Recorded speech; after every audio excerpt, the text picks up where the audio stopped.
Hello, City Commission. My name is Sam Carr. I'm the president of the Bartram Trail Conference, and with me is Dean Campbell, who is also a director of the Bartram Trail Conference. And we're here today through invitation of Commissioner Nancy Sykes Klein to tell you about a valuable asset for St. Augustine and St. Johns County. And so that's what we're going to talk about today, is to show you the history that's involved and the connection with the Bartram Trail Conference. Before Sam tells you about the Bartram Trail, I want to give you just a little bit of background on William Bartram and why St. Augustine and St. Johns County are so crucial to the development of the trail. William Bartram was just a young man of 26 years old when he passed through the St. Augustine city gates for the first time on October 11, 1765. He was here with his 66-year-old father, John Bartram, who had recently been appointed the king's chief botanist by England's King George III and ordered to the newly acquired territory of East Florida. William was not only his son and traveling companion, but his assistant in almost every capacity. Well-educated and a gifted artist, he was, like his father, an accomplished botanist and natural scientist. Unlike most of today's visitors to St. Augustine, they were not here to enjoy the beaches and the rich history of America's oldest city, but rather they were here at the request of Governor James Grant to explore and document the natural resources of the new territory, especially those along the shores of the St. Johns River. While preparing for their 2-month-long expedition on the St. Johns River from its headwaters to its mouth, they explored the city and many of the landmarks that still attract modern tourists today. They walked through the city's gates into the churches, to the Castillo, and the Spanish quarries on Anastasia Island, a visit already memorialized with the William Bartram historic marker. They visited Fort Mose, the Spanish signal tower near the present-day lighthouse, Governor Grant's residence and gardens at the west end of the city plaza. They visited the Franciscan convent, which was being converted by the British to a military barracks, a structure that still stands today. In all, they spent nearly 3 months exploring St. Augustine and its surrounding countryside.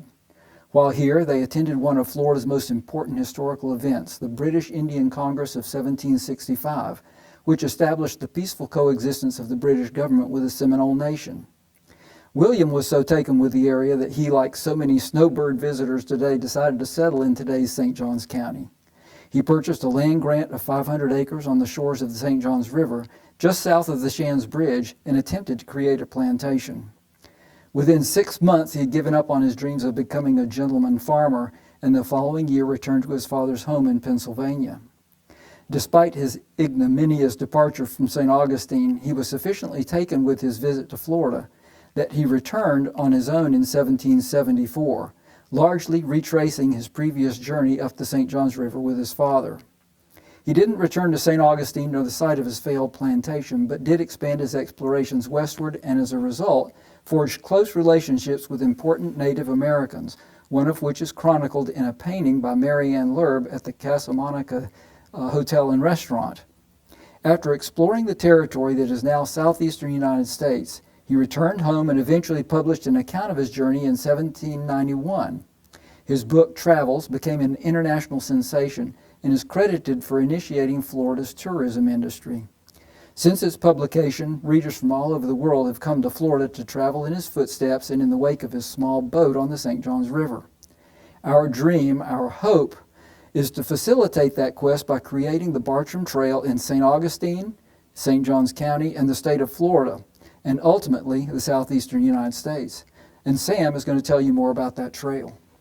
Thank you, Dean. He's given a real good idea of what went on here in St. Augustine during those trips by William Bartram. And but that isn't really where the story started. It started in 1978 when the Bartram Trail Conference designated St. Augustine as a Bartram Heritage City, because you have many buildings standing which were in existence at the time of Bartram's visit. So we recognize St. Augustine as being that, a Bartram Heritage City. So what is the Bartram Trail?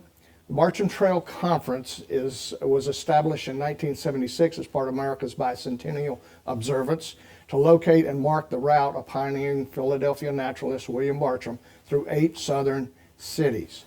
And so the Bartram Trail employs a string of pearls concept, and what that means is that there are several locations highlighting significant natural areas, significant locations along Bartram's route, and obviously St. Augustine is one of those. This is what the Bartram National Heritage Trail looks like. And you can see how it travels down from Charleston, South Carolina, all the way down through South Carolina, North Carolina, Georgia, into Florida. From Savannah and Augusta, it goes across the state to Alabama, all the way across the state of Alabama, down to Mobile and over to Pensacola. And then he backtracks to Mississippi and ends his travels in Louisiana at Baton Rouge. So what is the Bartram Trail? The conference works to promote interest in developing public access recreational trails and botanical gardens in the corridor of Bartram's route. Additionally, the conference works to encourage the study, the preservation, and the interpretation of William Bartram's heritage. And again, it's a rich heritage here. So what does the Bartram Heritage Corridor look like in Northeast Florida? You may be familiar with the Gullah Geechee Heritage Corridor. And so this would be a similar designation by the National Park Service. And so here's what it would look like in Northeast Florida. And you can see you're right in the middle of it. And it's very important for you to be involved. There are several counties that are developing these Bartram trails in Florida. You being one of them. Putnam County has already done it. Volusia County has already got theirs all finished up. Duval County is currently working on it. And so is Nassau County trying to work on it. That will complete the St. Johns River as part of the Bartram Trail in Florida. So here is a list of the counties, the Bartram Trail in Putnam County, Volusia County, Duval County, St. Johns County. Next on the list, Nassau County, Alachua County, and Escambia County. So why do we want to be designated with an affiliate agreement with us? In the conference's original report, St. Augustine was named as one of the original heritage cities. The Bartram Trail Conference wants to affiliate with entries to share our interest toward developing the Bartram Trail Heritage Corridor. The conference will assist the Bartram Trails developed by verifying the sites, providing a historical content, trails logos, graphics assistance, and trail development. The conference will promote the affiliates and trails on their website and social media, and the affiliates will support the conference in their efforts to establish the Bartram Trail Heritage Corridor. That's what we're here for, is to get your support to support us in our effort to use you as a heritage city for the Bartram Trail Heritage Corridor. This is what the Bartram Trail in Putnam County looks like, and the signage and so forth, our trail signage and all. And so we hope to do the same thing in St. Johns County to include hiking, biking, and paddling trails in the Bartram Trail in St. Johns County. So we want to thank you, Commission, for allowing us to present this to you. You can see how important the history of St. Augustine is to the Bartram Trail Conference.